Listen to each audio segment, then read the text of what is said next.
This is the One Up Network. Welcome to One Up Yours on a last show before, what do we have it down here as? Launch Apocalypse. Those Launch-ageddon. Which goes along with our Launch-ageddon feature. We're just like, we're Launch-a-rama everything. Is Launch Apocalypse what happens after the Launch-ageddon? It doesn't say That's Launch true. Apocalypse. It says Launch-ocalypse. It does say Launch-apocalypse. See how much better that sounds? Launch-apocalypse. That's just like two words together. Launch-apocalypse.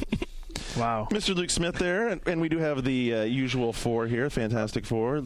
Luke, John, Shane groaning under the weight We're all of... very, very tired. Shane's groaning because his limbs are tired from playing Zelda. All this having to play games for the last couple of weeks has really worn us out. And we do have lots of games on the show today. We're going to do this sort of a format like we did last week, where in the second segment we're going to focus mostly on games, and Zelda in particular, get into more about the Wii, some Launch Madness stuff, and in the third segment we'll do a news, and it really is focused on everything around the launch of two major consoles you can imagine. Maybe a little 360 and Xbox stuff on the side as well, right? Little sprinkle dollop. Little dollop. Little dollop. Is it going to be a sprinkle or a dollop? Come on, guys. I think it's going to be a dollop because it's a little wet and slurpy. Okay. There you go. Good. I'm glad we cleared that up. So, I'd ask what you've been playing, but I know that we're going to have Viva Pinata from at least two of the folks around the table. Yeah, I don't need to hear about that again. Yeah, I think you do. Oh, God. Well, so... Talk, John. Viva. How does your garden grow? It grows very well.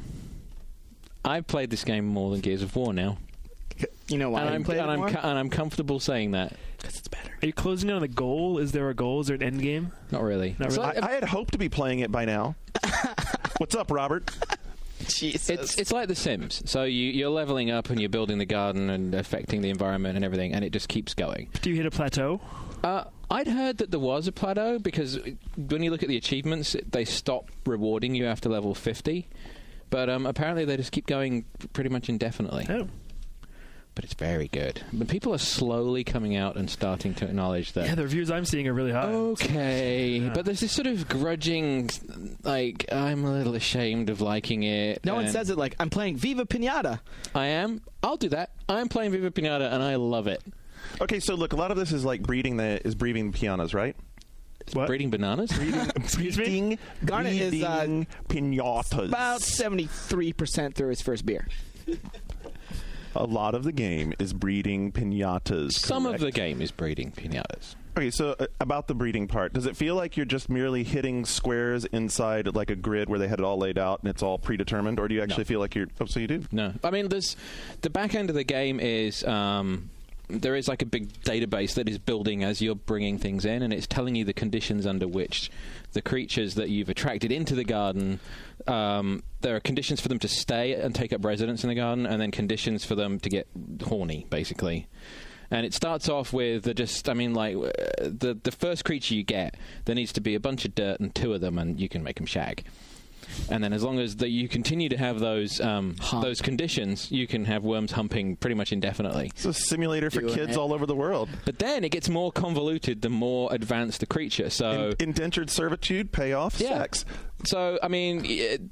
the game, you build up, you bring all these pinatas in, you're trying to attract more, you have to feed them to each other, so there's that element to it. Is the core mechanic like altering the terrain to attract creatures? Is that basically the gameplay? You're mostly affecting the environment, yeah. Right. So but there's no combat, really. Not that you instigate. There's combat that happens, so there's things in the environment and relationships between creatures, there'll be tension and they'll kick off. So depending on how you want to manage the garden, you might want to either remove the race completely, so there's a genocide aspect, or you can also affect... Germans can get into that, so he's cool with that. Oh my god! Oh my god! I can't believe you said that. Wow! I saw it cresting your lips, and I was like, oh god, no, it's coming! Oh my god, he did it! And there it was. So there's the genocidal aspect of it. There's the sort of the concentration camp aspect to it. There's the forced sexual relationship aspect to it. Perfect for children. Yeah, there's a lot of things. I mean, but a lot of it is what you read into what you're doing. And the other thing is that you don't have to force creatures to breed, and you don't have to feed them to each other, and it's just the different circumstances under which things will happen. Also, I discovered while playing it at a higher level that things in the environment will affect the pinatas, causing them to morph. So there's just environmental stuff that makes them happy. There's also one of the creatures, if you set fire to it, it turns into another creature. And there are achievements related to morphing creatures and herding creatures. And, like, I mean, it just keeps going. And you can take it... Is it good because there's more depth than you expected? Is that kind of like the story here? It's depth, but the real thing is the emotional connection. That was what blew me away, because it really encourages you to go in and name them individually. And the start of the game is all about just trying to nurture everything. And then you hit a point where it dawns on you that you can't nurture indefinitely. You have to start doing something distasteful or ugly or evil, and the degree to which you have to do that, you are actually flexing your sense of ethics a little bit. So it's like, well, I can either sell these guys, or, well, I could feed them to these other guys and see what happens there, or I could just, kill them and take the candy, and it just keeps doing this. And if you've been naming them all, you have this little connect. And, like, there's been people around the office that have been playing it, and everyone gives their things stupid names. So Jared sent me this little squirrel creature that he'd called Squinky. And what the hell? Squinky was a bit of a troublemaker, though, and he didn't like the... What to say, you described him like really dark. He was an evil little bastard, and like he's a squazzle, which is like it's like a squirrel type thing, and they had these... He's a squazzle! I love listening to grown men. It sounds like he's about this game. The squazzles had all of their environment...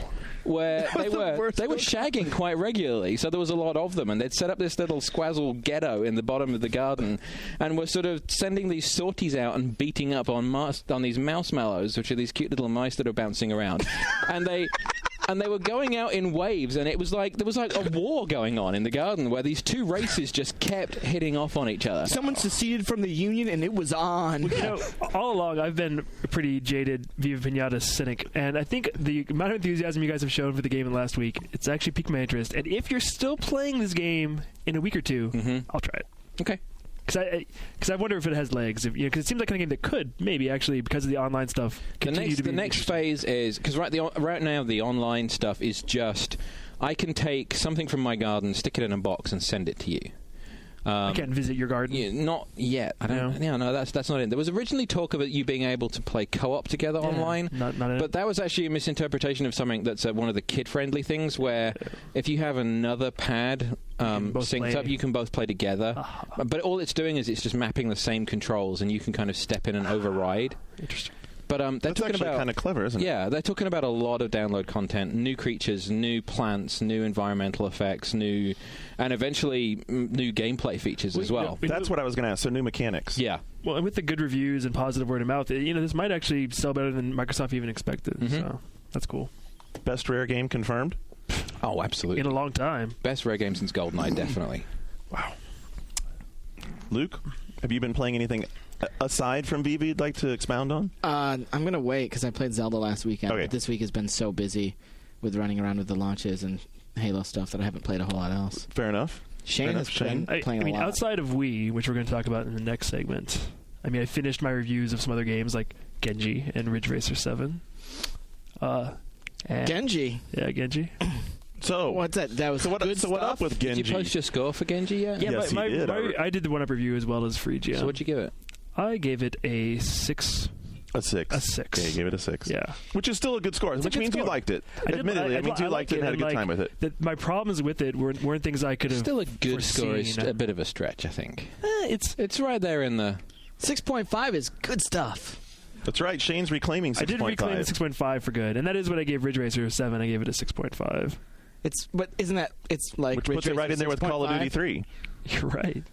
And, both of those games, I said before, they're launchy, and they are the kinds of games that me, who often buys systems at launch, does buy with this system. Like, I bought Blue Stinger with my Dreamcast. I bought Bug from my Saturn. It's just, when systems come out, there aren't that many games. And so a game that's a 6... You feel okay, well, I can play it. I can have fun with it. Am I going to come back to this game in a year? Do you even want to keep this game? Maybe not. Shane Slim Pickens. Even more so, though, did you ever try to convince anyone Blue Stinger was right up there with Resident Evil? No, I didn't do that. But, Cameo is another game. I gave Cameo a 6, and I feel kind of similarly about Cameo that I do about Genji. It's like, yeah, it's not a bad game. You can play through it. The graphics are pretty... it's there and you're enjoying it, but ultimately it's not a great game. And 6 months from now, when you see it in the bargain bin, don't pick it up. Pick something else up for the new machine. So you mean obviously for PS3, there's Resistance, and then there's just some other good multi-platform games like Tony Hawk or Call of Duty or whatever. Carbon's Need for okay. Speed. They actually ended up having said that they weren't going to. I was playing it earlier. There's some 6-axis stuff in Carbon. It's not much, but I don't know. I mean, this is not meant to sound sexist, but every girl I've ever seen play a racing game does the shaking the joypad in the direction to make the car go. That's what the guy who was just playing Excite Truck in here was doing. Yeah, but you're supposed to do it in that. But in Carbon, you steer, and if you sort of waggle the pad in the direction and sort of gesture around the corner, it steers just a little bit more. Yeah. So it's got girl controls. Steering plus. Yeah. But ultimately, Steering plus. That should be right there on the pack. Yeah. Now with girl controls. But ultimately, Genji and Ridge Racer feel kind of rushed, and they definitely didn't take advantage of the PS3 in the way I wanted them to. Did you notice, like, one of the comments I've seen, did you notice missing Rumble, particularly in a game like Genji? Because it seems like the sort of game where you really normally get into that. You know, I'm not a huge Rumble fan. I mean, if it's there, I enjoy it. And some games use it really well. But in this game, I didn't really miss it. But the 6-axis control is kind of killed by the fact that you can do the same moves with the analog stick. And it's actually easier and faster to dart around the screen using that. Yeah, I see. Like for me, in action games like that, I was thinking about that's a spot where I would really miss the feel of laying a big heavy sword hit or having the guys attack you, and all the things that you can get is some more interactivity with the action through having the rumble effect. It's gonna take a while to get used to it. Or maybe they could just settle. Get that shit in there. Garnet, what did you 6.5 this week? I did not 6. I ate 8.5 Resistance. I know. After controversial. Controversially, I think because when I 9'd Viva Pinata, there was a bit of discussion, and so it's half a point better than Resistance. You know what? Yes, it is. I'll withhold comment on that because one of the things that people ask me that's really legitimate is would I have given Gears of War a 10? And I played a lot of Gears of War now online, and I played some single player. And I can tell you, no, there's no way I'd give it a 10. But that doesn't mean that Shu's 10 isn't a 10. I mean, to him it's one game. To me, it's a different game. Like Gears, great fun online. We've been playing it a lot online, but until they get group matchmaking in there, Jesus Christ, I can't believe we talked about it last week, but I can't believe Mark Rain with his myopia of people don't really like that, there's people who argue against it. Bullshit, Mark, come on. I just thought something totally non-Gears of War related I can talk about. This week also Final Fantasy V came out for the GBA and Final Fantasy 3 came out for the DS, so it's like a Final Fantasy, you played both. cornucopia. I played and reviewed them both, and they're both good, and if you're a Final Fantasy fan, you'll probably want them both, but if you can only get one, I say actually get Final Fantasy V. Oh really? Because 5? I say 5. Jeremy says 3. See, I got 3 partly because of Jeremy's recommendation. No, wait a minute. Which one is the DS Jeremy one? gave Which is the GBA? 3 is the DS. 3 is the DS, 5 okay. is the GBA. I apologize. Then Jeremy agrees with me. Yeah, I mean, 3 has remade graphics, has touch screen control, it has some other cool things, but 5 is actually a better game. I mean, it's 2 games after, so it's more complicated and more diverse, but it's the secret best Final Fantasy ever that no one ever played, because it didn't come out here until Tactics? No. This is Final Fantasy V. It didn't come out here until PS1. Not a lot of people played it there. It's the most gameplay-rich Final Fantasy ever made. It has the most complex job system. It's super fast, super fun. Totally awesome game. Jesus. Yep. GBA game that's good. There hasn't been one of those for a while. Jilldozer, right? That's a good one. That was a while ago. That's a good one. Yeah. I put Phantasy Star Unlimited or Universe. What's the U for? Universe. Whatever. Oh yeah, I saw you playing that this week. Oh, you're on PSU? Yeah, I'm getting back on it after I finish Zelda. So. 360 or PS2? 360. 360, cool. Shane's 360 does work. It does work. Mm-hmm. And as of today, the big download of new content that makes the game less of a beta comes out. So there you go. Well, they just put in a lot of the content they opened up in other planets. They're getting closer to delivering all the content they promised would be on day one, but not yet. And it's funny because, it's funny, I did totally screw up the last name of it, but you don't ever think of these, you don't think of Phantasy Stars like PSO, PSU, it's like you just think of the acronym. So I'm just playing the offline so far, and the offline is set up like this anime television show. It's really funny. It's really old school design. It's like so not 360. Does it ever get to where... Because 360 design is shooters? I'm just trying to... No, I mean it feels really, really old school. That's probably because Sega doesn't really know how to tell a story in a modern way. Yeah. I might interest you in Sonic the Hedgehog for the Xbox 360. Yes, I read your... by the way, I read your review. Thanks. I grabbed a copy because of your review, because I wanted to just see how bad it was. I hope you have a lot of patience. No, I don't have any patience at all. I thought it got 9.5 somewhere. It did get a 9.5 somewhere. Play 9.5? It did get a 9.5. We'd like to welcome Mr. Halverson to the program. He really likes platformers. So do I, surprisingly. And you didn't like this one. Yeah, it's. I mean, I only played it for 5 minutes, but that's all you need. I mean, it's not as god awful bad as some people will tell you. Some people at the office who hate it a lot, but it's still as misguided. You were the high score, right? It was the high score. With Wow. 5.5, but.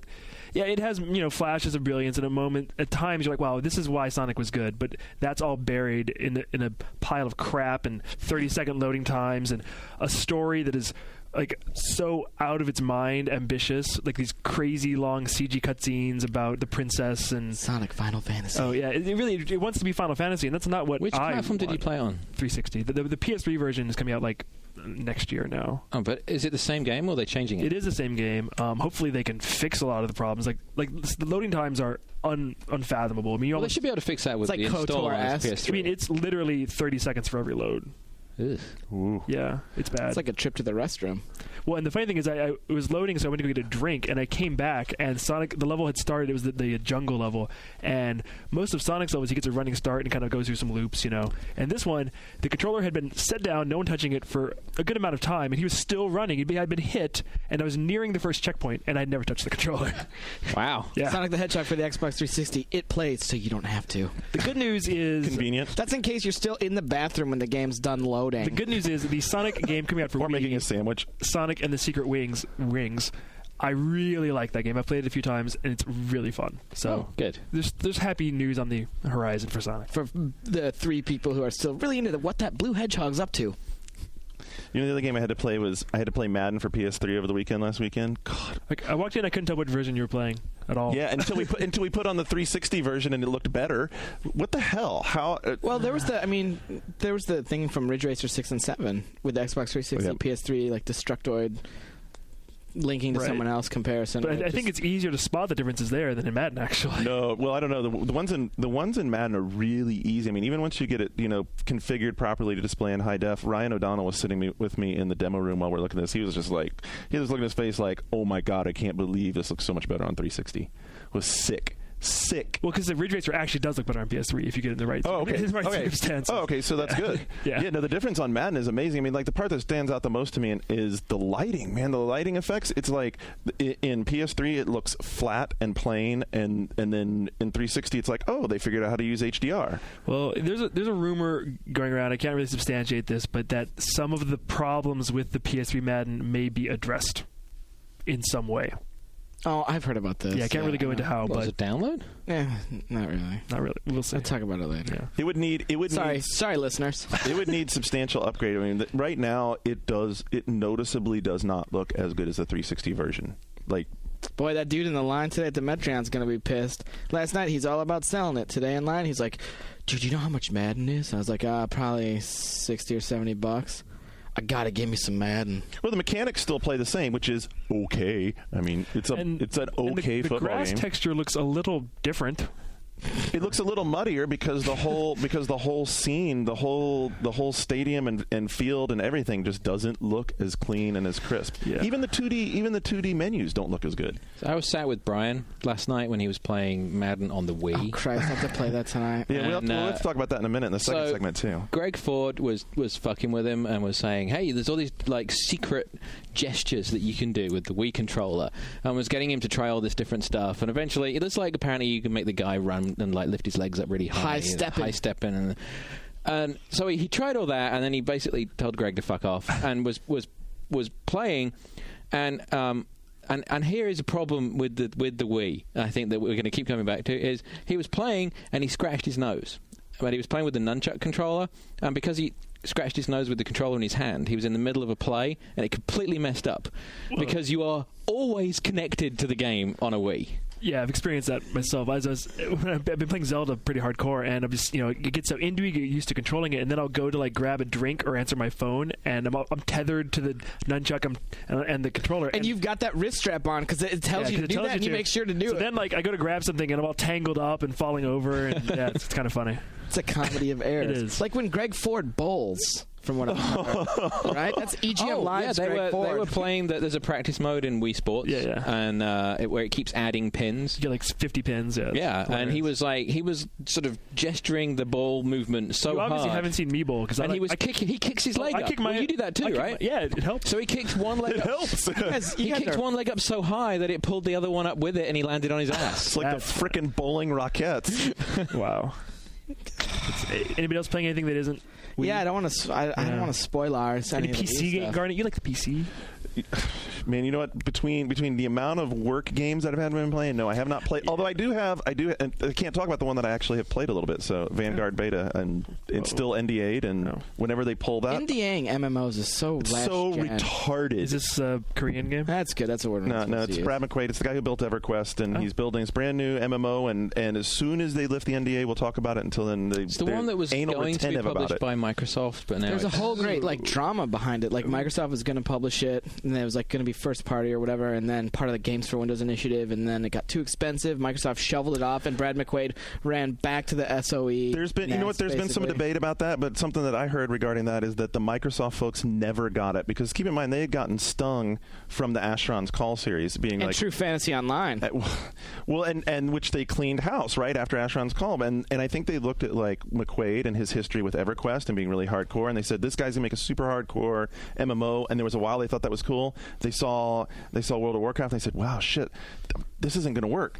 Well, let's get rid of it. We need something for everyone. That's right. Like a Halo MMO. Maybe we should let the... Yeah. Anyway, what's going on our message boards? I have some message board stuff, too, so I mean, we can bounce back and forth, or however you want to do that. So, I know you wanted to talk about this, Garnet.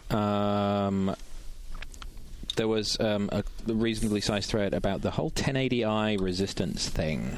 Oh, yeah. If we go, so that really bit us. So that was what got us started on the whole Madden looking bad thing, because the television that we have in the room I was playing is a 1080i LCD projector unit, right? So naturally, we set our PlayStation 3 in there to display 1080i. We're looking at this and we're like, why the hell does this game look so horrible? Because at 720p, it did not look as bad. No. Okay, so because the Sony has a decent scaler built into the engine, into the television. The stupid thing about the PS3 is that if you're playing a 720p game, which almost all of the games are, except for NBA Live 07 and Ridge Racer, not Live, but NBA 07, the 989 Studio one. Yeah. Ridge Racer. What else? Is there any 1080p? I heard Gundam 1080p, but I haven't really found that out. Gundam looks shit. It doesn't really matter. I heard it's 1080p. Anyway, all these are the games that are 720p. If your PS3 is not configured to output in 720p, in other words, if it's configured to 1080i, then you're actually going to get 480p because it doesn't have a scaler. Or either it doesn't have a scaler or they're not using it. I've seen a bunch of threads. Oh, there's a scaler. See, this conversation is so complicated and boring. You shouldn't have to think about this with a console. But they're addressing it in the next BIOS update. Are they? That's what I hear. I hope so. God, I hope so, because for right now, the bottom line is when you take your PS3 home, set it to display 720p, period. Yeah. No, most people aren't taking their PS3s home. They're taking selling them home and selling it. According to the guys in the line. Anyway, the next thing, Snoozle has a thread that he started speculating on. Is that one of your pinatas? Snoozle, yeah. Maybe. Maybe I'll name one of my pinatas Snoozle. That's what I'm going to do. I'm going to name him after message board users. Oh, wow. You know what? That's awesome. Hey, I'd like to welcome Riley to the program. So Snoozle started... I'm definitely naming one for Indy. Speculating on... I kind of did what I did with my kids there. You said something, I stopped and then kept going again. Sorry. That was very parental, wasn't it? Isn't Garnet older than you? Yeah. Sometimes he needs to be treated that way, though. The X button in Halo 3. Shush. Wow. Don't eat with your mouth open. Actually, it's... So Xander thinks that the X button in Halo 3 is going to be a teabagging button. I don't think that... Yeah. No. I don't think you're going to activate the teabag. Blade of Keys speculates that Master Chief is going to turn into a wolf, which, of course, speculate that. So this thread is going to keep going and going and going and going. So if Master Chief turns into a wolf, I'm done with the franchise. Halo Kami. I'm just curious. How much would you pay to play the Halo 3 beta? Let's talk about it later. I'll talk about that later. I would let them pay me something, I'm sure. What else the community, John? Woodrow posted the new Army of Two trailer, which is also on game videos right now. Have you all seen it? I hear it's good. I have not seen it. It is good, but something they've done is all of the strangely homoerotic stuff that was in it earlier has now been replaced with sort of Eat shit and die. No, sort of whiny, bickering teenagers. Oh, nice. Stuff. Oh my God! It's like My Chemical Romance. It's in Army of Two. It's like kind of, yeah. emo angsty stuff. Which kind of kicked off a what the hell? That's great. Brandon Sheffield is gonna love it. Well, I mean, in the same week, the Spider-Man 3 trailer totally emo. Emo's pretty hot right now, Johnny. Emo's hot, yeah. A little out of the loop. He's a nice guy, you people. I love that. Jesus. Continue, John. Which, I mean, I think a lot of people had high hopes for Army of Two, and now they don't because it's gone emo. And It's now, okay to be gay, but not okay now to be people are saying that helps EA out a lot because they're big on the soundtrack. Now they know where to go for the music. Exactly. So now everyone has higher expectations for Kane and Lynch somehow. Wow. Our message is a very not smart place then. If the conversation switched to Kane and Lynch. Yes, it did. Not so much. Red Swirl started something. What do you think is the best title screen ever? Mega Man 2. Offering up Zone of the Enders as his. There was also Metroid 3, Final Fantasy 6, Metal Gear Solid, and Clay Fighter getting a lot of props. I like Gunstar Heroes because you could play with the logo. I actually like the Zelda 2 title screen also. Oh, I like that one too. Pretty memorable. Yeah. Wow. And the Mega Man 2. Those are my Nemo 83 started this interesting thread about he's giving up on the Wii. Already giving up. Sorry, What? done. He's giving up on the Wii. Late. Hating the Wii is old. No, you'll love the reason. He's giving up Liking on the the Wii is the new old. Is the new hating the Wii. Yeah. He's giving up on the It's Wii. being self-hating now. Best reason ever. Because the control scheme can't So do first-person shooters.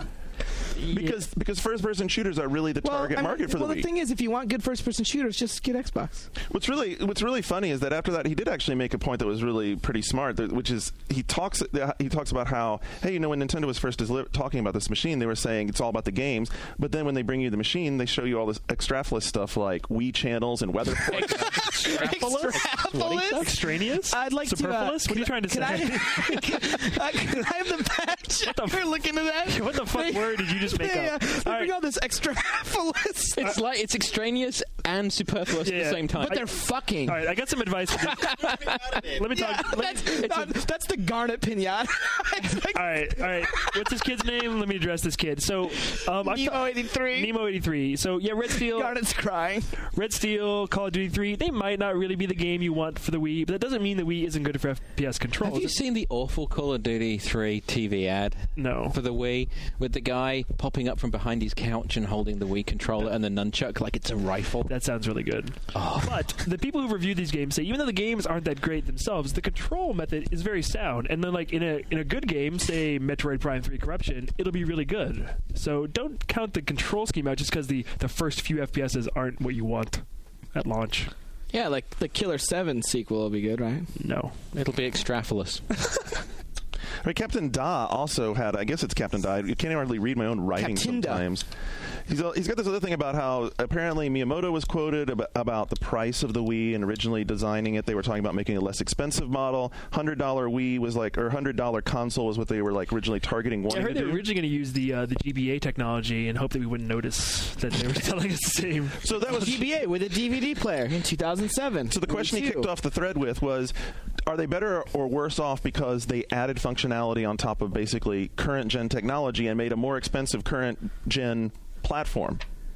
I guess we'll know in about a year, right? I mean, are they better off than had they made older technology? What's his question? No, well, so they're basically at the same technology point as visually, maybe around. It's a brilliant money making scheme for Nintendo that may very well pay off. Do you think so? Oh, yes. Because that was his question. Or would they have been better off actually going at the $100 price point? Well, I mean, had they been able to make... Well, without the innovative controller, unless they're making money on the hardware, then it isn't a good idea for them. So then that would not have been. They're making money on the hardware. Yeah, at $100, they would have been losing money on the hardware, and that would have been a bad idea. But they might not have been able to do the controller. But what if they had come in with an evolution of current gen sort of technology like GameCube Plus, but at a low price point? They did. Yeah. Right? I just say the only difference is like a little bit more of something and waggle. Yeah. It's already GameCube Plus, but there's no way that it was going to be priced cheaper because they don't have to. This is you see now the console. You're coming at it. The console probably only costs realistically, according to some people that I've talked to, like $90 to make. Yeah. Like the console, like at $100 for the Wii, they're probably still going to profit. I mean, period. Nintendo has priced themselves in a very good position. They're cheaper than everybody else. It's from what I've been playing, it's worth buying. I'm going to buy it. I'm going to feel okay with what I bought, and they leave themselves $150 of wiggle room to lower this thing in the next few years. So, Good job, Nintendo. Shane, Indy was wondering, as a thread going about whether history is repeating itself with Blu-ray like it did with PS2 and DVD. What do you think? Are people buying PS3s in Japan just for Blu-ray? Not yet, I don't think. So why the low attach rate? Chinese people being paid to buy themselves on eBay. See, that came up on the thread, but people were like, "Wait a minute." They've sold 88,000. Yeah, I mean, 88,000 PS3s. There weren't that many people standing in line to resell them. The Blu-ray movies are flying off the shelves. Well, maybe another reason is, well, you can download 7 demos without ever buying a game, so you can have fun with your PS3 without spending $60 on a game. So that could also be affecting the software. Wait a minute, you'd buy a $600 machine just for demos? Well, if you spend $600 on a machine, you might not be able to buy 5 games, but you can download 7 demos for free. And some of them are pretty good. Some of them are pretty good. So. Although no one in the line last night knew anything about MotorStorm because we asked. Really? If anyone was excited for MotorStorm, and what were people in the line excited for? eBay. We'll talk about it in the second segment. Okay. It's a good point to jump off. We'll take a break for a minute, and when we come back, we'll get into all sorts of stuff with Wii. A big part of a discussion about Zelda. In a really extrapolous segment. Bitch. Fucker. You're listening to One Up Yours on the One Up Radio Network.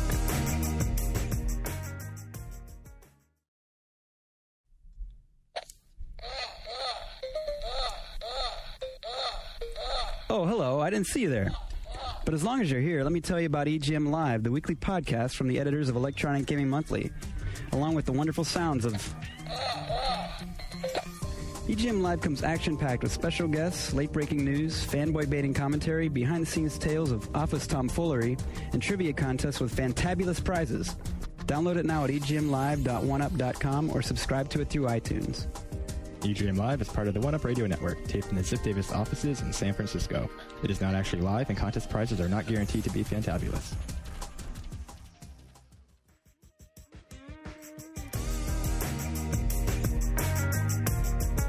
All right, we're back and ready to talk some Zelda. I think that'd be a great place to start. We've talked about it for forever, and well, Shane, no, that's not. Yeah. What? No, go ahead. That's not a great place to start. What was that word? Extrapolous. Extrapolous, and that's not actually a word. We looked it up, and the closest word out there is extra fallacious, which lot of head, which is apparently to receive many blowjobs. What was it, Skip? To insert something where it doesn't belong? Yeah. I want to switch over because it's Fucking 5 minutes later, we're doing fucking linguistics. To this insert is great. something. That's isn't that what you're looking for in a girl? Oh God. I think so. So Zelda. So yeah, to go from having sex to having none. I don't really want to talk to you about it, I don't think. I think you and I are very different minds about this game. And I think you might be more. You might be surprised. I think it might just infuriate me to talk to you about this game. Well, I think that's what people would want. It'd be for the best. So, what was the first thing you said to me when you were playing it last Saturday, Luke? Okay, well, it needs context to talk before I talk about the game. I've played about 7 hours of the game. I'm through completed the first dungeon, so it's admittedly it's like scratching the surface. Barely. It totally is scratching the surface of the game. But an hour in, how many dungeons are there? 9, right? Yeah. There are 9, and I will say I am 19 hours in, and I'm at the 3rd dungeon. But Skip also said that I moved through the dungeons much faster than you did, and I was having full clears in my dungeon and having less problems. But I said to you, Garnet, I said I hope Jeremy Parrish, who's our resident I'm Luke Smith. Look how big my dick is. Skip was telling me how big my dick was. extra fallacious. Huh? What were you saying about Jeremy Parrish? I think they're all on the metric system or something. And Jeremy Parrish, I said, who's doing our review, I said, I hope he has the balls to give this game the 7 it deserves. Jesus. Because see, that's the kind of bullshit. When I hear that, I don't even want to talk to you. Well, because early on, it was really frustrating, and Link's wearing a smock like Oprah. He's got an ass like Oprah. You and I are of very different minds about the beginning of the tutorial. Game. We are. The tutorial. I think that the tutorial is very well crafted and very classic, and it's a little slow going, but it's holding your hand for a reason, and it does a very good job of teaching you the Wii controls. See, I looked at it I saw you talk to the townspeople, and you know the web of how you have to solve everything, and then I was like, I just can't solve this shit fast. I cannot get through this boring part fast enough. Let me get on my horse. Let me get my green costume. That goat herding looked pretty exciting. Yeah, I mean, the goat herding is great. Well, what's interesting about the game, and you haven't gotten there yet, is everything... As you're one dungeon ahead of me. And 12 hours of gameplay. The other thing about the game, every single thing in the game everything is there for a reason. And the design of this game, the goats are there for a reason. When they're teaching you to herd goats, it's teaching you that because later in the game, what you did while goat herding is something you do during combat. See, it's great because I was watching him herd goats, and it brought to mind that great, action RPG Sudeki, which had goat herding in it also. Yeah. So, yeah, like, the thing that has impressed me the most about Zelda, there are many things. The control is one.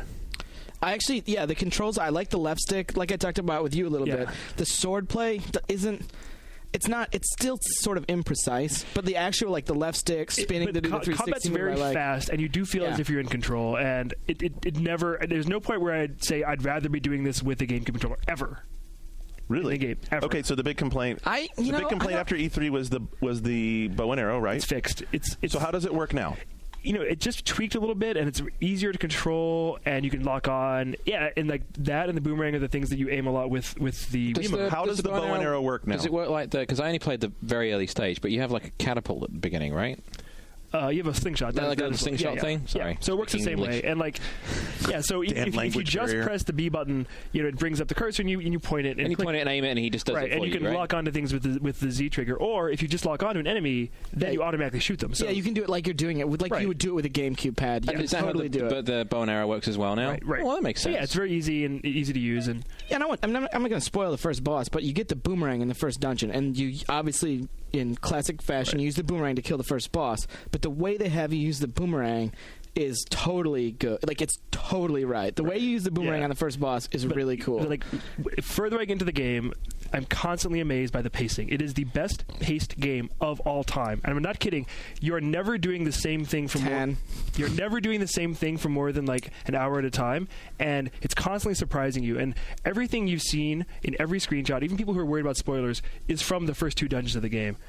So there are like all these other things you've never seen, whole new gameplay things you've never seen, huge twists. Like, so the whole notion that it's 70 hours long, that's probably pretty reliable information. We got an email from Jeremy actually who was like 39 or 40 hours in at the time, and he was like, that 70 hours thing, not bullshit. And the most amazing thing is, like, I was talking to Greg Ford yesterday, and like I've experienced so much in the 19 hours I've played that if the game ended at the end of the third dungeon, you'd be fine it would be better than almost any game I've played in the last 5 years. 10. Wow. And I was thinking so about it holds true. We're predicting this is probably going to be one of the best reviewed games ever, right? Yeah, and I was thinking about Shadow of the Colossus, and I gave that game an 8.5 and kept it from getting a gold award. Everybody else gave it 9s. And to compare this game to Shadow of the Colossus, it's like comparing. You can't even compare them. Like, it just shows you. It's like comparing Halo to Halo to like Time Splitters. the ambition, the artistry, the design, the intelligence, everything that went into this game is phenomenal, outstanding. Well, here's the thing. There's no way right now for me to transfer my save file because I don't want to do the first dungeon again. But on Sunday, Mark and I are getting up and going to the Target in Daly City because I'm going to go get a Wii and Zelda and then transfer my file over when Jeremy comes back from seclusion. Because I want to pick it up and keep going. And Thanksgiving's next week, and I want to play Zelda. I think the other thing that might surprise people is I just started getting more of the plot stuff where I am now, and there's a lot of foreshadowing, and the way it's going, it seems like it's really not what you'd expect. The story is not what you'd expect. It's much darker, like much, much darker than I expected. But it's called the Twilight Princess. Yeah, but that's dark inherently. It's by being Twilight. It's pretty. It's pretty amazing.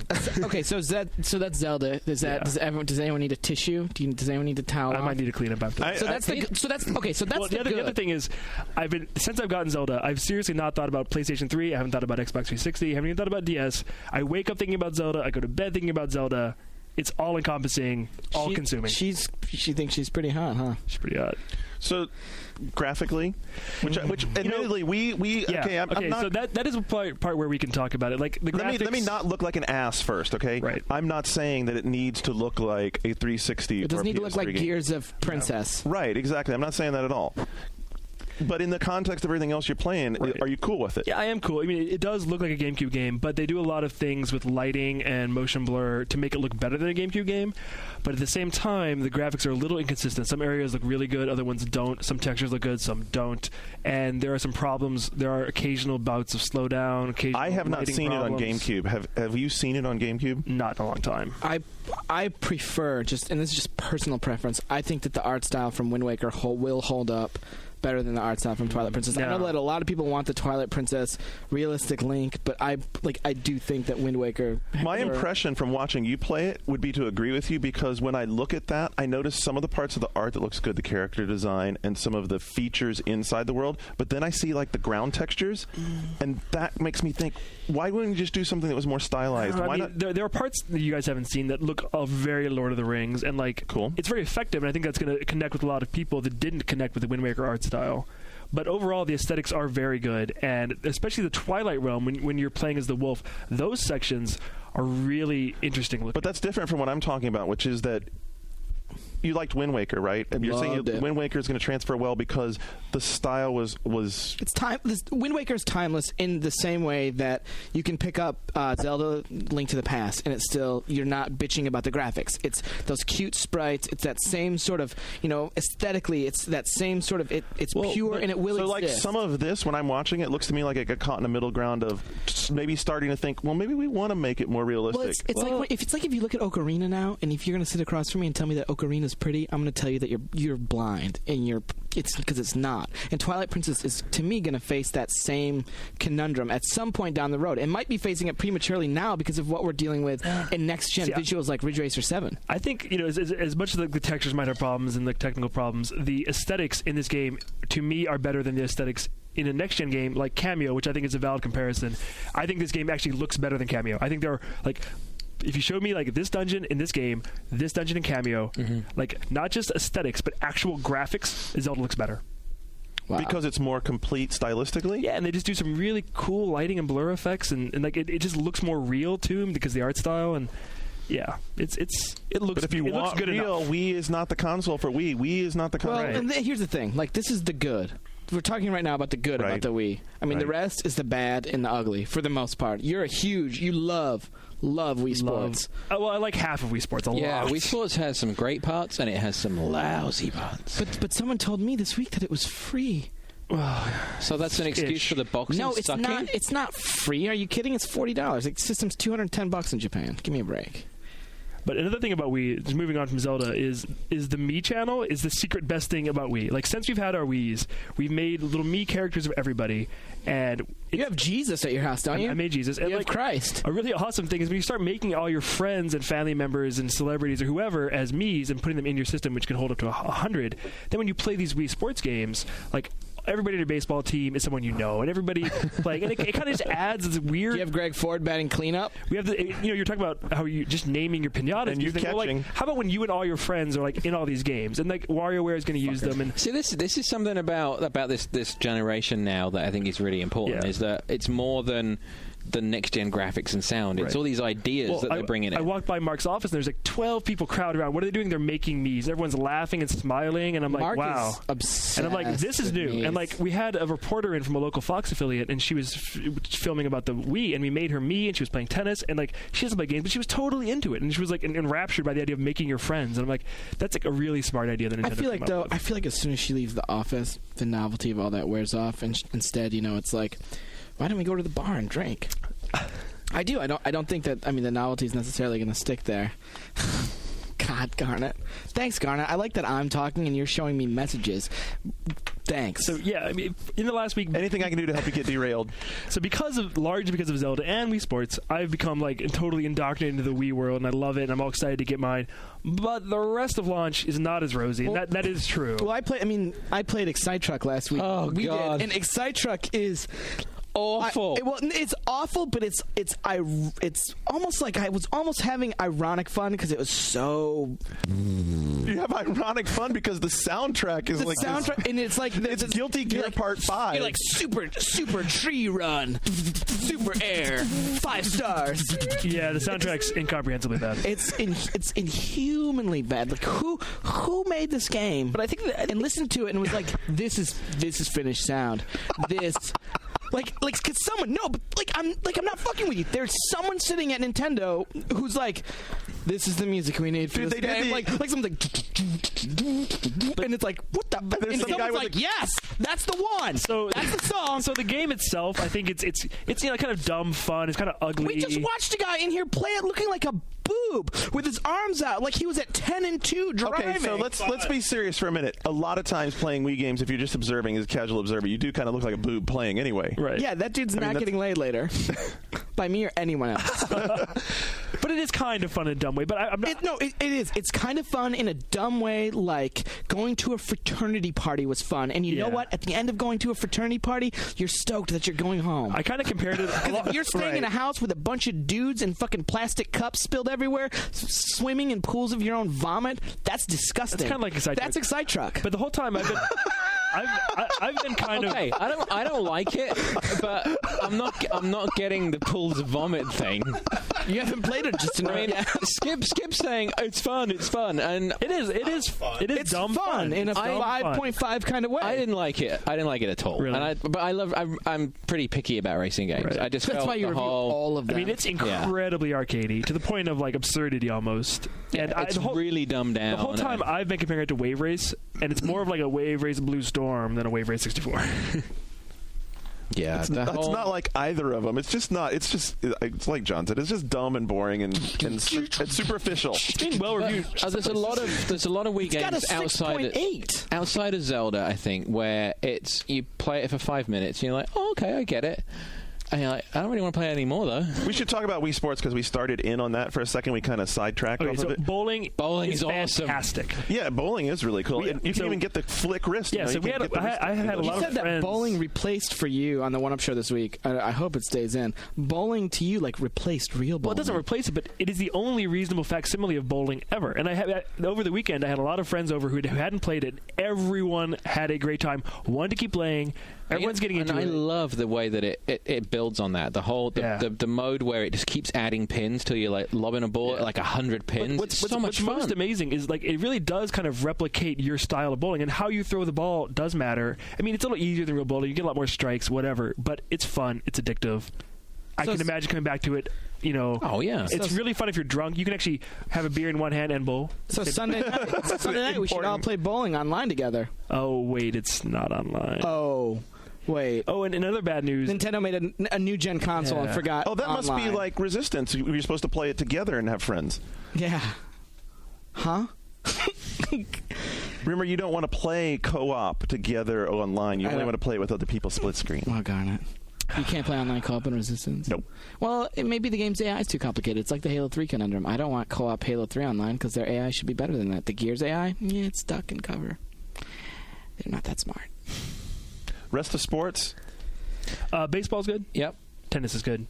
Nothing else is good. The golf's terrible. Oh. Especially when the really good Super Swing Golf from Tecmo is coming out in December. It's You've said that. You really like the Super really Swing like golf. it. Have you ever actually golfed? once, and I got kind of drunk, and I just had more fun with the golf cart. But I've actually golfed. Wow, and you know really who else does that? Girls. Oh. I've actually golfed, and I really liked it. The Okay, 'cause swing, I'm a swing is golfer. really cool. And it's weird as you watch people play it. Anyone that's played golf starts to. You can see something click in their brain. They're like, "Oh, I have to play it like I'm really playing Dude, golf." my pinky and my finger were interlocked. I was in an interlocked grip on the Wii. And you've seen people, even though it doesn't actually require you to do a proper. Do you normally use an swing. interlocked grip? Yes, actually, I do. It's called the Varden grip. Ass. But the Wii Sports Golf is like Pass Garnet the Vaseline. it's too hard. It's too limited. It's not that fun. No. So I'm supposed to interview Phil Harrison. Would you like to rewrap my shaft? Jesus. Oh dear. Double bag it. And the boxing you mentioned, the boxing's kind of fun. I watched Skip and Garnet play, and Skip kept trying to do a cross, and it just wasn't there. It's just a speed contest. It's really all boxing. You can dodge and stuff. But it's kind of a good workout, but it's really not that. It's not. I mean, it's not sex. This isn't a race to the finish. Let's get a real boxing game. Sex is a race to the finish here. It's also a good workout. You're married. Tell me about it. What's the one I'm forgetting about? There's a sixth game. Rayman's. Do we have that? Oh, Rayman's pretty good.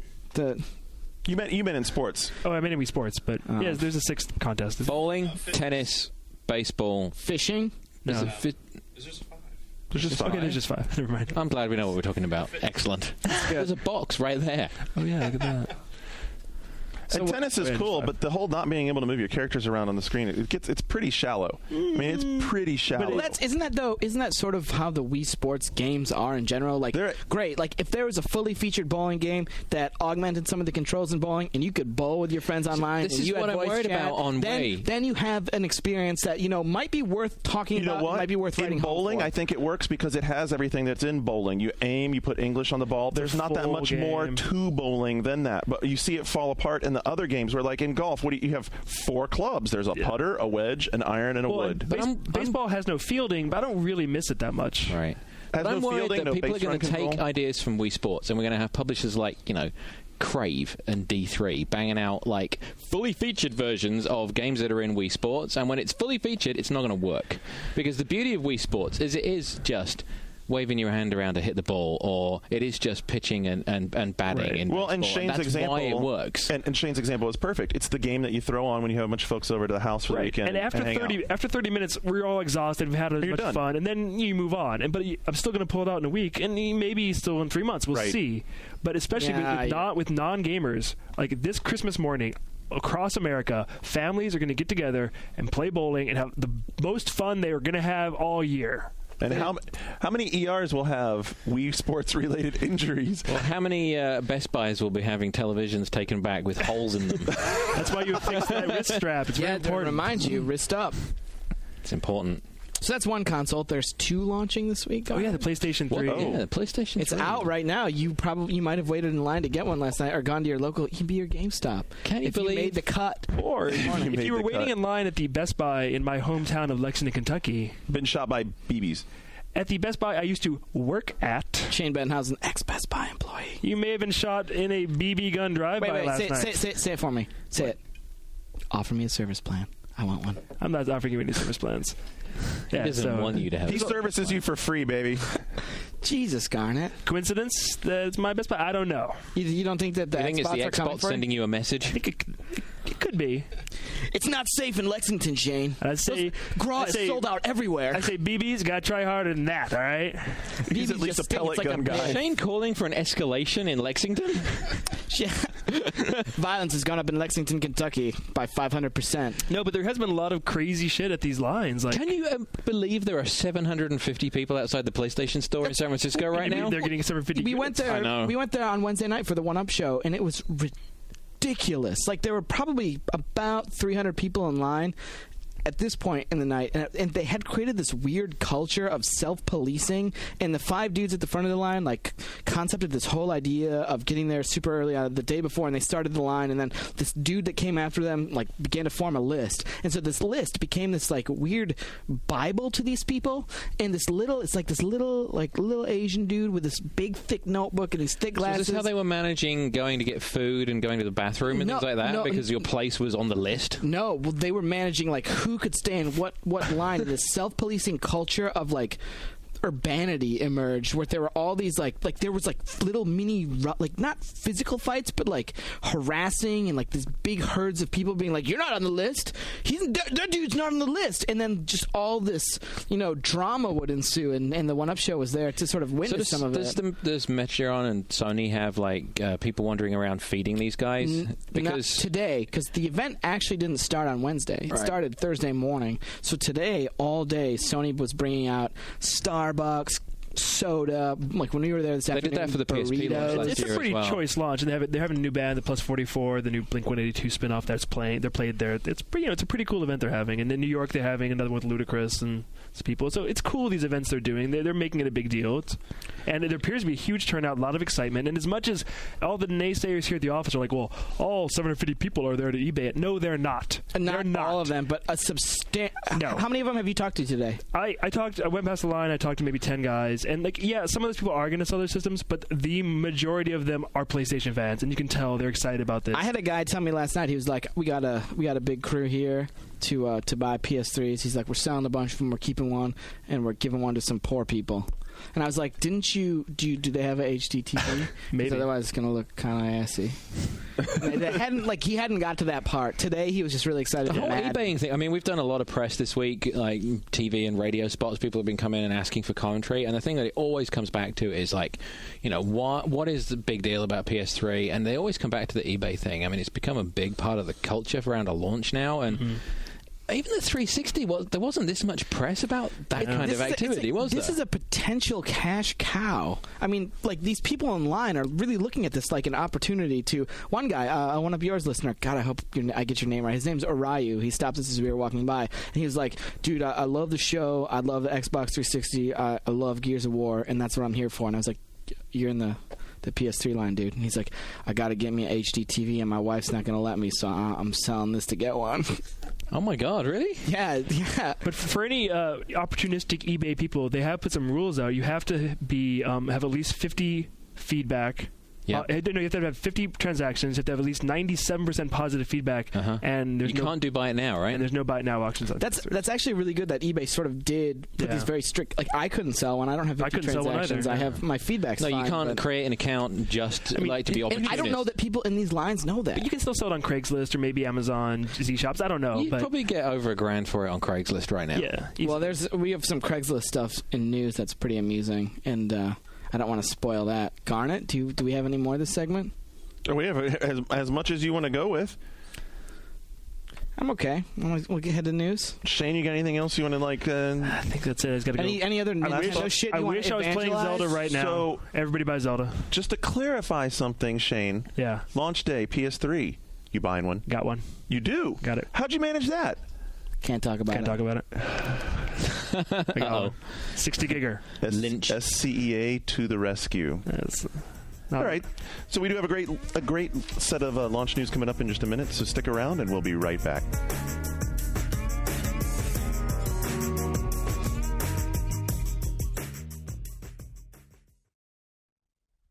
This week on GFW Radio, the GFW editors spend a lot of time talking about console games. And in one painful moment, Sean Elliott has a gas problem. You know you don't want to miss this episode. Check it out at gfwradio.oneup.com, podcasts.oneup.com, or the iTunes Music Store.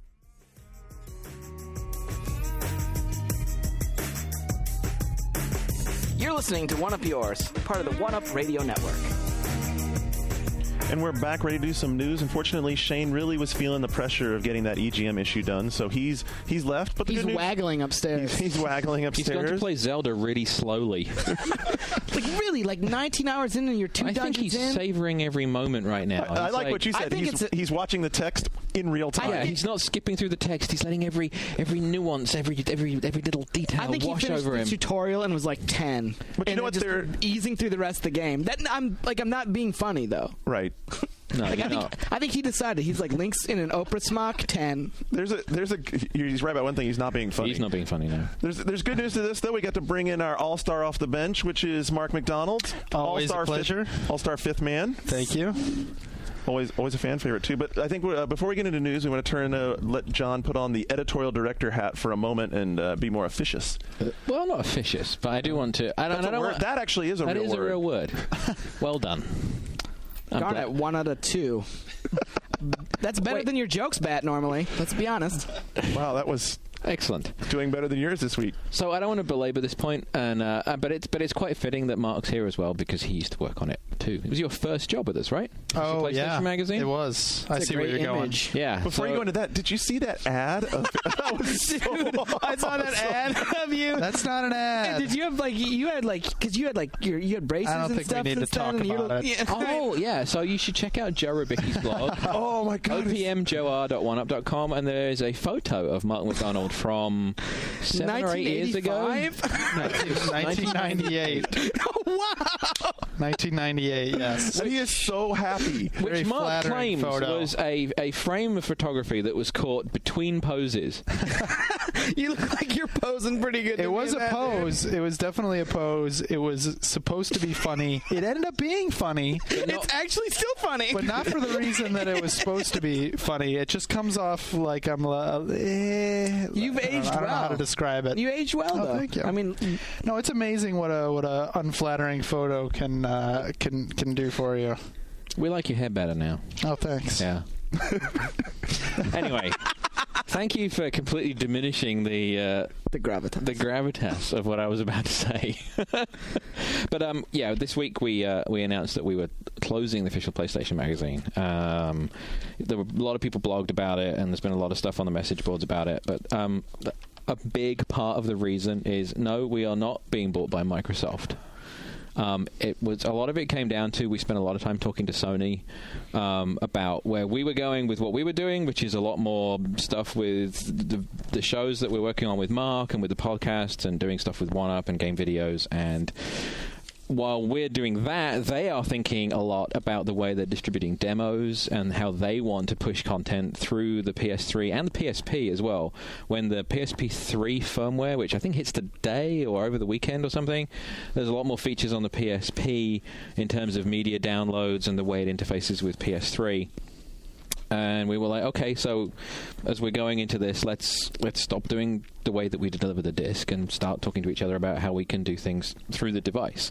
But unfortunately, it meant that we had to close the magazine, and the team are closing out the January issue, which will be out in December, and that's the last one. It's very sad. It's been a total bummer this week. It has been a real bummer. The magazine is it's been around for over 9 years, and it's done some great stuff. And I personally think it's the best looking magazine in the fleet in terms of the art direction. Like, it was always my favorite. And it did a lot of stuff. They experimented a lot. I think it was always the first magazine to sort of really experiment with how to treat covers and do things a little differently and not just use the artwork. Mm-hmm. And I'm feeling the pinch personally as well. I ran that thing for 5 years, so it's sad to see something that you have a personal connection to go away. So. Anyway, stop by the OPM guys' blogs. They're gonna be around for the next week or so, and then Radio OPM. And Radio OPM, actually, you should check it out. The final episode has a lot of people on it telling stories from the past 9 years. Mostly about that one picture, but yeah, Mark did get some shit on that. And more booze than an episode of our show. There was a lot of booze, and nothing wrong with that, by the way. Oh, it's a good thing. So now the complete downer is out of the way. Let's move on to the news. Well, I don't know if we're going to move away from the downer because we're going to talk right about the PS3 launch. Yeah, that's right. I trolled. Analysts said this week that consumers are not fully aware of the PS3 price. That's a little dated now because by now everyone has waited in line for one. And they got to the front of the line. They went, you won how much? Yeah, I read that story and it killed me. I'm like, you're kidding me, right? Well, that's the thing. I mean, the sort of discussion that can evolve from this story is that are people that blind to the Sony brand that they're like, I'm just going to get me that new PlayStation 3 for $300 and it's going to be awesome. What? $600? $600? Like, is this what the consumer? Are consumers this uneducated? 5 minutes after, true story, 5 minutes after I read that, I saw Karen looking at the Black Friday Best Buy ads, and it occurred to me how Microsoft with the Tard Pack might actually be onto something, because I'm looking at the ad and it's got this big Xbox 360 and it says $299.99. I'm thinking to myself, wow, that's going to be a pretty good selling point. We're going to talk more about that Tard Pack later. Yeah, I mean, I don't think it's that much of a surprise. I mean, Joe Public it doesn't know what the price of anything is until a lot of people won't even know until they see it in the store, see it in the Walmart. Or when the guy is asking for your credit card and you're like, wait, what? Right. You guys really? I mean, Visa? It's twice as much. Even it's not $99.99. But you know, right now PS3 is obviously getting way more press, way more attention than it ever got at E3 when all that stuff was announced, when all the negative stuff came out, or whatever. Now it's just PS3 is going to be out. Is your kid going to get one? Here's how much it is. Well, and that's one thing that I want to talk about as sort of an offshoot of all of this is that like the Wii is launching on Sunday, right? Sunday. That's when we're running over to Target, and it's launching on Sunday, but all everyone's talking about right now is the PS3. Well, you know why? And that's what I want to say. Is it because I'm going to be able to go get a Wii? I'm not going to wait in line. No, it's not that. It's the the PlayStation is the brand story.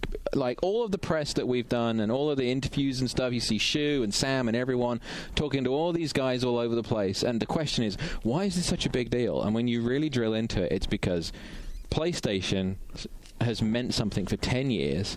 And to a lot of people out there, Nintendo doesn't mean anything anymore. Yeah, well, I mean, I think it's partly that. It is partly, I think, coming out 2 days ahead of time. If Wii was coming out, that would be like the story this week. But I think, honestly, a lot of it is that few and that expensive, and for what they're going on eBay, that becomes the story. If there was a fifth as many Wiis, if it cost 3 times as much, you'd see a lot more ink on it.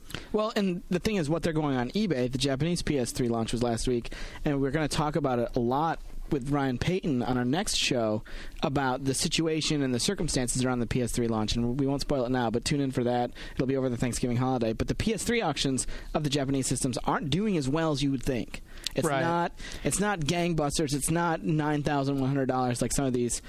Well, it was that. There's some evidence that it peaked, and then now it's getting oversaturated, and the price is falling. We haven't talked about this ahead of time. Are you going to, as news editor, are you going to be following the eBay auctions and kind of seeing what the PS3 marketplace is? I mean, yeah, we would like to as soon as we can get down to Walgreens and buy a few more hours for the day. Well, right now it seems like, as of this recording, it seems like about 2,500. We have somebody watching them over in the video department. That's about the minimum that you're getting, and again, that's for a pre-order slip. So I would expect it to go up a little bit when people see actual pictures of the console. I think you're going to see it go up, and you're going to see it decline by Friday of next week. I think that the way that the PS2 went, because we dealt, I mean, I've told this story. I told the story for One Up Show. I don't know if they kept it in or not, but we like ran a group, like almost like a crime group, basically in college when PS2 launched, where we like hired people to come to Best Buy to stand in line with us. Wow. Said we'll pay you a flat % of our net profit. That was an admittedly small %, and we ended up going home the next morning with like in between 15 and 30 PS2s, based on just hiring different girls from campus, and then sold them all on eBay as a collective. Like sold them individually on eBay as a collective, and then didn't work for the next year. Wow. Like there's a picture floating around. It's my best friend Jeff Dickerson and I did it, and there's a picture somewhere on the internet of our closet in college the morning we came home with PS2s, and it's just all PS2s. Good PS2s. God. Meanwhile, it's Gamers.com was running a contest like gone in 60 seconds. It was like 60 PS2s in 60 days. They were like scrambling mad to get 60 of them. Well, it's like 60 of them, like the dentist who just hired 60 people to camp for PS3s. Like he hired these people to camp in shifts so that he could buy PS3s to like circulate and sell. And you're like, dude, you're a dentist. I'm a college kid working at like a record exchange. Yeah. Which is a Midwestern record chain. Like a little you're more a dentist. excusable, yeah. Yeah, it's okay. Yeah. It's okay if I do it. Maybe he's going to take him to Taiwan. Yeah, we're Taiwan. How many did they get? 500. There's a Japanese guy or something who bought 100. He has 20% of the Taiwanese stake if were he to go to Taiwan. I mean, that's ridiculous. And these stories aren't limited to just these small isolated incidents. I mean, like we saw in the Metreon line, there's a huge contingent of people. Like Shane will say one thing, but like Shane has spent probably a fraction of the time that we've spent down there because they're on deadline, and I have more free time than he does right now. But like you do, well, we'll do something about that. Yeah, did you want me to review GT Pro for you? Sure. And I also have the new SpongeBob game, which the thing is, when prices get as high as they are going for on eBay, it's an investment. Even if, let's say, you started out in line, I want a PS3, I want to play Resistance, then you come home, you see the eBay auction, it's $3,500. Hey, I can wait a month and a half to play Resistance. I can buy and then I'll buy an HD TV and a PS3. Yeah, absolutely. So it's turning people into eBayers who are like PS3 fans. And then they're going to run into the stumbling block we talked about last segment, which are these like restrictions that eBay's putting on selling them. Yeah. I mean, you don't just get to create your eBay account and start selling PS3s. Is that not just for the pre-orders? I thought that was just for the pre-order, not the actual unit. I don't know if it's for the in-hand I believe version. it's just if you're selling a PlayStation 3, here are the criteria you need to meet. So to talk about something that isn't necessarily about getting a PS3, Phil Harrison who's talking about user-created content this week for the PS3. And Phil Harrison's very excited about user-created content in that Linden Labs Second Life sort of way. He says that embedding the user creation tools into the game application and opening up to users is what he's really thrilled about. And he doesn't want you to think about this in terms of just designing maps for like an Unreal game, because that'd be too simple. He says all the tools that you could want that aren't maps. He wants you to think about behaviors, environments, physics. Do you really behaviors? I don't know how you. Yeah, how do I code a behavior for a user? How does the user be? Yeah. How do Luke's own special brand of being a dick in a game is uploaded onto the PlayStation Network. Luke not going after the guy with the oddball, just killing anyone at random becomes a standard game type in PlayStation games. Yes, I'm still pissed about that. You're still pissed about that. Yes. I racked up like 70 kills that game. That was so. PS3 backwards compatibility not perfect. Okay. Shock and awe. But Jack Tretton had a great quote about it. And I'm going to butcher it a little bit, I think, because of memory. But he said something like, "Yeah, I wish my car would do my laundry and make breakfast for me." Like, Jack, are you married? Really? Those two things should be taken care of, right? You don't actually need the PS3 to do that. Well, for you. I just thought it was bad. Like, of course, 360's backwards compatibility all messed up, but I just thought it was bad that you didn't think they over delivered and under promised. Well, exactly. Like they actually mocked the 360's backward compatibility. They called them out. If they made such a deal of it, no, it's backwards compatible with our whole thing, and then they wait until the day that it launches in Japan to say, oh, you know what, that thing that we promised, just one more thing. I'm guessing they knew about this a long time ago. They had such a downward spiral from E3, so much negative press that they're like, you know what, let's not throw that one more Duraflame log onto the fire, even if it's not such a huge deal in and of itself. I think they waited, and now it's like, who's talking about it? Everyone's talking about there's 6,000 people in line. Maybe they're not worried about it because they're going to have it taken care of. I mean, we've seen the pictures of the machine blown apart. The motherboard has the exact same chipset. There's an emotion engine on the board, right? Sitting right there. And yes. And someone actually... Yes. It's back. More emotional than ever. Someone compared it. Now more emo. It's been a real emo episode today. It has been. I bet they'll be able to fix that ultimately, although they're going to have problems like with controllers. Apparently, and ports and firmware 1.2 fixes some of it, which would be out. If it goes the same rate as the PSP, next week, I'm guessing. Yeah, that brings up another question, which I hope you'll ask Phil tonight, is how often are they going to be releasing firmware updates for that PS3? Because PSP, I swear to God, every time I turn the damn thing on. Yeah, exactly. And like 12 updates go by. And if you don't have, and then you need to plug this in to download the firmware. Like, it's a PlayStation Portable. Blow me. I don't need to plug it in to update shit. Let me play Grand Theft Auto, whatever the fuck. I hate that. I remember trying to play it on a plane flight to probably when I was coming out here to interview for a job. I was like, I'll play Grand Theft Auto on the way. Guess what? I won't, because I can't plug it in to update the fucking firmware. Also, the battery wouldn't have lasted the whole flight if you were playing GTA. Good job, Sony. Let's switch to Nintendo to talk about them real quick. They're launching a console this week. The Wii, 400,000 Wiis are hitting Japan on day one. Mark, is that enough? Not nearly. And it's funny because apparently it's working for them, because Ryan Payton, who, as you mentioned, we're going to talk to next week from Kojima Productions, was telling us he lives in Japan, and DS Lites are still hard to get. Like, you can't just walk out and know that you're going to wander into a Japanese equivalent of a Best Buy and find DS Lites there. You have to, stake it out. You might be able to find it, but you got to plan it out. So it looks like Wii's might be that way there for the foreseeable future. Is that by design for Nintendo, as far as like creating an artificial, like we talked about with the PS3 a little bit earlier, we alluded to it, creating artificial demand by shortchanging supply? Is that why the DS Lite's so hot? Is it really that hard to produce? I don't think they mind it. It does get them like some good press and like mind share in the among people that this thing is so hot it's hard to find. But I mean, I think it's the same deal with the Wii, is that they're shoveling them all over here, and to a lesser extent to Europe, where they feel like they're more badly needed. I mean, I think it shows sort of paradoxically real confidence in their stake in Japan, that they aren't selling many there. Well, the stake for Nintendo is rising because their shares are at a record high before the Wii even launches. Reuters, which while I was in college, my parents made fun of me for calling it Reuters. Yeah, I have a great family. The Nintendo shares are at an all-time high over in Japan at 26,750 yen, which is a 3.2% increase over its previous high.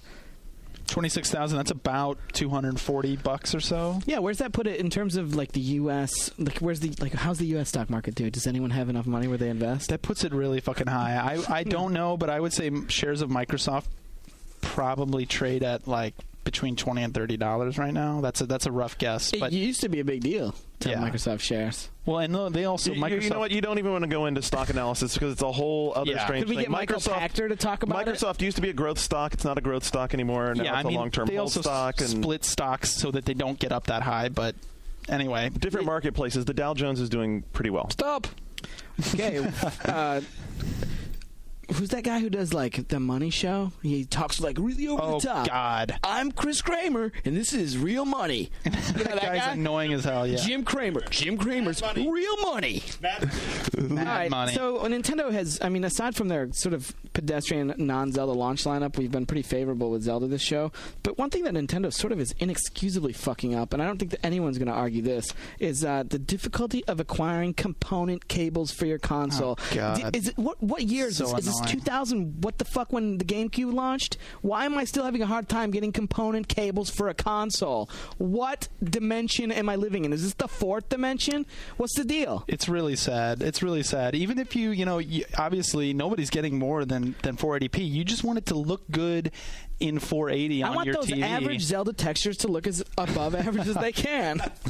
It seriously makes a huge difference. I've seen it both ways. And there's more benefit than just the resolution. Right. Well, separating the channels across the color, it definitely makes an improvement in the way the game displays. Big time, yeah. Yeah, I'm absolutely sure that Zelda looks better. Have they made any kind of statement about this? Let me go back to the page. Well, no, Nintendo's not talking about it. Perrin Kaplan was interviewed saying that there will be component cables. I think Perrin Kaplan, who's VP? She's the VP of marketing for Nintendo. That there will be component cables. They went for sale online on Nintendo Store this week. They sold out incredibly quickly, like 8 seconds. Like hopefully that tells Nintendo something. Everyone remembers what a complete fuck up it was with the GameCube. I mean, they were impossible. Well, so she says that she has said in an interview, I think with Game Informer online, that they would be selling them in the biggest retailers. Best Buy, Circuit City, GameStop, I think are the ones that she name-checked. So we'll see, though, because here it is coming up on Friday, and I haven't heard anything about that. So and we have what? A pair? One? Yeah. We have one set being passed around to the Zelda reviewers to make sure that they're getting to experience the game as good as humanly possible. I've hand-delivered, driven across the city and back because of those damn cables, yeah. It's absurd. Well, we haven't talked about them at all because all they make is shooters, right? That was the big complaint about last week's show, that all we talked about were shooters and Microsoft games because they're buying us. I'm kidding. They're not. But Command & Conquer 3, I think, or Command & Conquer type, whatever it's called, CNC is coming to 360. We talked about this months ago, saying that, absolutely no surprise. We thought that Battle for Middle-earth was the testing ground for the 360. So it is, EA confirmed that it's coming out today. I'm sure that Chip Long will make some cheats available for you for Command & Conquer when it ships Penny sometime in Arcade tore him a new one. Did you see that? No. Whatever they're tearing him isn't quite enough. If it's not bleeding, anal fissures, Chip's not in enough pain. Give me some background. What happened? Well, Chip Long is the guy who's been continuously defending. He's one of the EA. What is he, Garnet? VP of something or other. Online commerce or something. Yeah, that's what it is. That's actually, I think that's correct. I think you're right. He's one of the geniuses behind selling cheats as microtransactions. So he's been defending that. That quote, we don't even need to go down that road. He's wrong. We all know he's wrong. It's not even worth talking about. He's out there on his own zone. So how many points is $100? Does anyone know the conversion off the top of their head? No. So, but you might be able to get an Xbox 360 core pack for $100 on Amazon.com. Going to be 1,000 of them. Yeah, there's going to be 1,000 available, and I think that if in the way they're setting it up right now is you have to vote for like one of 4 deals. The vote's done. And it is. Yeah, the vote's done. The vote's done. The core pack won. I'm probably going to try and buy one for $100. Like, why would you, like, really $100 when the new hard drive comes out next year? You just slap that in I there. don't understand how this works. Yeah, what's going on? There's a deal on Amazon.com where they're selling 1,000 Xbox 360 core packs for $100. Amazon has this crazy thing where they let people vote for like what they want a wild deal on, and whichever thing wins the wild deal, then they set aside a certain number and they sell it at that price. Who the fuck is out there voting for the core pack? No, that was it. That was it. No, they offer you choices. There's like 5 things. One of them's like a Huffy bike. One of them is like a unicorn alarm clock or something. It's just like the other things. Yeah, it wasn't like a different configurations of Xbox. We'll get the shitty one for $100 instead of the really good one. Yeah, let's see. I'd like less for less, not more for less. That's the PS3 argument, right? That's what Shane. Why would you turn down additional functionality? So is this sale gone on? Is it over? It hasn't gone on yet. When does it start next week? Thursday at 11 a.m. And then it's going to end at 11 a.m. 0.01 yeah, seconds. it's going to end. I'll be. So it's going to be really quick. Refresh. But once you go through and answer their like anti-fraud question to keep people from duplicating it, then you then you don't have to rush to the checkout. So once you get your code number, you're golden. So this is Amazon doing. There was a site that was built on this idea, right? There was some retail site that didn't last very long where it was like this kind of thing every day. So sounds like a .com, .bomb Hey, idea. we'll just buy things in bulk and get people to vote on the price, and then you all pile on, and that'll be a way to get traffic, and we'll do it that way. But I don't think it lasted very long. So surprise. Well, it's worth a try. $100 for a core. That's pretty good. It's worth a try. Well, definitely. that was. I mean, and that's the thing that what was his name? Albert. When Albert came by a few months ago, Garnet, that was what he talked about. Getting the core pack into that $150 to $100 price point. That's where Microsoft wants to see that core pack eventually. It's kind of neat to see it that low. 360 some days after launch. We don't have it on our news, but I noticed, and I think the original source was Ars Technica, but if I'm wrong, someone will know where it was. But the report now is that the Xbox hardware is now in a place where Microsoft makes money off of it, because the component costs have dropped under the price point to where they're making. I think the number was $60 or $70 a unit. I'd be surprised. Yeah. Could be. The big difference was the motherboard. I think they said the motherboard price had dropped significantly on the Microsoft part. And the graphics processors have moved twice since the 360 launched. So I mean, they're pretty old gen comparison now. Of course, their chip is custom versus RSX. But weren't they losing money on original Xboxes like right up to the end of that life cycle? I'd be surprised. Well, the last thing to talk about is Bungie announced this week in conjunction with the 5-year anniversary of Halo. 3 little announcements in a screenshot. New Halo 2 maps coming this fall, exclusive to the Xbox 360. Oh, yeah. That's how I feel, exactly. Oh, yeah. There's going to be a Halo 3 television commercial, which is going to be sort of like a stylized, real-life CG type thing. It's got real actors in it, right? Well, they didn't. They would not confirm that, but I'm wondering if who's that director that. That's the thing, and I was trying to get him to talk about that. And what we're talking about is a way of strong-arming the director choice through. Well, yeah, that's exactly what we asked him. And on Wednesday of next week, we're going to put up a special podcast that's sort of an EGM Live, Bungie, One Up Yours production that'll appear in all the RSS feeds. And it's Mark McDonald from Game Videos, Shu from EGM, me, and Frank O'Connor and Brian Gerard from Bungie, just sitting around talking about Halo. The game industry. It's an orgy of Halo. And it's been a nightmare for Skip to edit, but I promise you that it will absolutely be worth it. And there's some new stuff that we haven't really talked a lot about that's going to be on that show. So, I mean, definitely check it out. It'll be in your iTunes feeds. But to explain what we're talking about, the director that they had announced Neil for the Halo movie. There you go. I knew you'd know his name. What he had done was a series of these kind of promotional things. I don't think they were really commercials, but it was a mixture of CG and real-world stuff that looked just really cool, amazing. And the robot in the desert was just unbelievable. Yeah.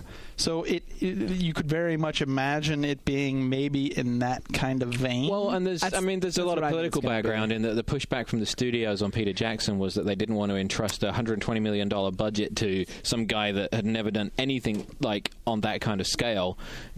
Jackson threw a hissy fit and said, okay, we're not doing it, and Microsoft backed them up on it. So maybe they do a commercial that gets a lot of press, and hey, this is the guy we wanted to do the movie. It's good, isn't it?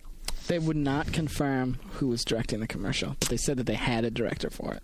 But there was no one that you'd heard of, like as far as a Spike Jonze type director. Well, I would hope the last bit of announcement. Can you imagine? Spike Jonze doing a Halo commercial. I love Spike Jonze, but I don't want him anywhere near Master Chief at that time. Tarantino doing Halo. God. Jesus, Master Chief would have a blonde wig. Christ. The last thing, the biggest thing, definitely, is the Halo 3 multiplayer beta next spring. But there's all kinds of questions around it, and they were so evasive, and they have to be because they don't have anything locked down. Yeah. But how will this be distributed? That's my question. We talked about a survey that came out a week ago where one of the questions on the survey, good job, Microsoft, way to be subtle. God, would you be willing to pay incrementally for a beta? Like, how much would you be willing to? How much would you be willing to pay, Mark? Because you love Halo. So actually, there is some context to this. I can't remember who it was. Someone had posted on the message board that if you are on the Windows Vista beta, there is an opportunity to beta test the new version of Microsoft Office designed for Vista, but you have to pay for that. So it happens elsewhere within the Microsoft universe that once you're on the track with them and you're testing their stuff, if you want to test the really cool stuff, they bill you for it. How much would you pay? I don't even know if I want to answer that question because how much would you pay? A lot. I would pay a lot. I mean, would you pay the equivalent of what you pay annually? Would you pay that $5 a month to play Halo 3 multiplayer? Happily? There's a big gulf between what I would pay and what I would happily pay. What would you pay and what would you happily pay?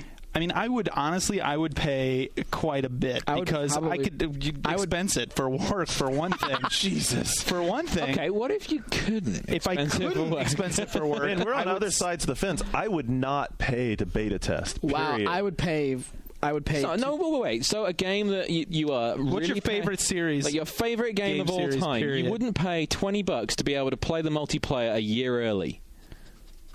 Come on. You would. You're seeing message boards of everyone else talking about that they are playing it. If you could beta test Half-Life 3, would you pay for it? Of course you would. Garnet called out, confirmed. I'm not answering because there's no way I can say no, and you guys won't shoot it down. But I will tell you that my gut response is no, I wouldn't pay to beta test. Well, here's the thing, too. Not when there is many good games that are finished to play, and beta testing is a fucking nightmare. I've beta tested hundreds of games. It's a beta test. Didn't they tell us that the beta test will be pretty polished? Yeah, they said it would definitely look better than what we saw. See, as well. The beta test is not going to be like the pre-alpha shit that we played. It's going to be. Then it's not a beta test because a beta test is a very specific thing. Well, I think that the way people should ultimately think of it, however it's distributed, and I wanted to touch on this, whether it comes on disc, whether it comes as a pack-in, whether it comes as a hardware-related pack-in, one of the, or whether it's just a digital download. It'll be both. Yeah, it'll be one. It'll be a combination, or it'll be one of those things, guaranteed. I have a hunch I know how it's going to be done. Let me tell you this way. If it's a release candidate balancing sort of test, not a beta test, but a release candidate test. There'll be a stress test on servers. If it's like a release candidate balancing stress test sort of thing, yes, I would pay something if that's something then applied towards the purchase of the final game. Well, I don't know that it needs to be applied toward the final purchase of the game, but what it should do is it should give you a leg up when it comes time to get that downloadable content. Fine. And if I pay to beta test your game, when that first batch of downloadable content comes out, I should have a credit. I should have a special thing next to my gamer tag, a little asterisk that notes that when that first DLC comes out, I get it. Period. It's mine. It goes me. So next week, the first stuff through Live is going to be put out where you download it and then it disappears after a period of time.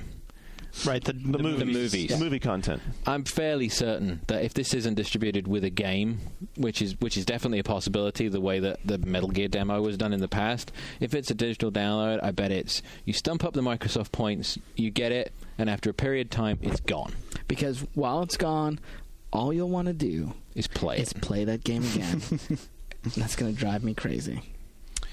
So next week, along with the holiday, we are actually going to have a show ready for you guys. Skip will be back in Wisconsin visiting family, but we are going to put together a show. We already have one segment already done because we had Ryan Payton in the house, and he showed us Metal Gear Portable Ops, and we also talked about the difference between journalism here and in Japan. Very interesting segment. I think you guys will like that a lot. One of the other parts we'd like to get into is you guys will have new consoles. We want to know about your experiences. We want to be able to relate some of your experiences, talk about what, you've heard the journalists talk about the Wii, the PS3, all the games. You tell us what you think. You've had them in your hands. Do that at boards.oneup.com. We'll bring that back to you next week. And until then, we're gone.